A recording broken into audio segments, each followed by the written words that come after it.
नमस्कार. आज आपण प्रवाशांच्या एका मोठ्या दुःस्वप्नाबद्दल बोलणार आहोत. कल्पना करा, छान ट्रिप सुरू आहे आणि अचानक पासपोर्ट हरवला. मनात फक्त भीतीच उरते.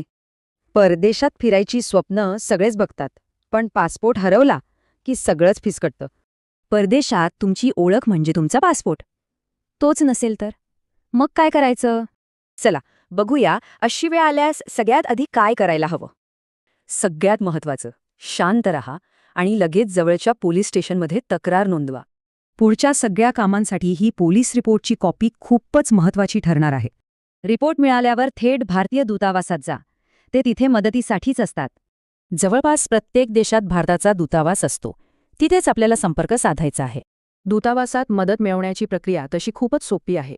आणि हो, जर पैसेही चोरीला गेले असतील तर दूतावास घरी परत यायलाही मदत करतो. दूतावासात पोचल्यावर तुमच्यासमोर प्रवासासाठी 2 मुख्य पर्याय ठेवले जातात.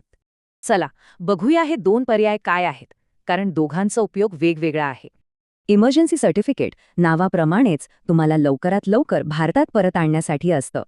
एकदा का भारतात परत आलात की हेच सर्टिफिकेट दाखवून नवीन पासपोर्टसाठी अर्ज करता येतो. पण जर तुमच्या फ्लाईटला अजून वेळ असेल तर तुम्ही रिप्लेसमेंट पासपोर्टही मागू शकता. आता सर्वात महत्त्वाचं, हे संकट टाळायचं कसं, यासाठी थोडी तयारी करावी लागेल. तुमचा प्रवास सुरक्षित आणि टेन्शन फ्री करण्यासाठी ही एक सोपी चेकलिस्ट लक्षात ठेवा. एक गोष्ट लक्षात ठेवा, पासपोर्टची झेरॉक्स ओरिजिनल नाही, पण तरीही त्याने खूप मदत होते. म्हणूनच पुढच्या वेळेस प्रवास करण्याआधी थोडी तयारी नक्की करा. प्रवास नक्की सुरक्षित होईल.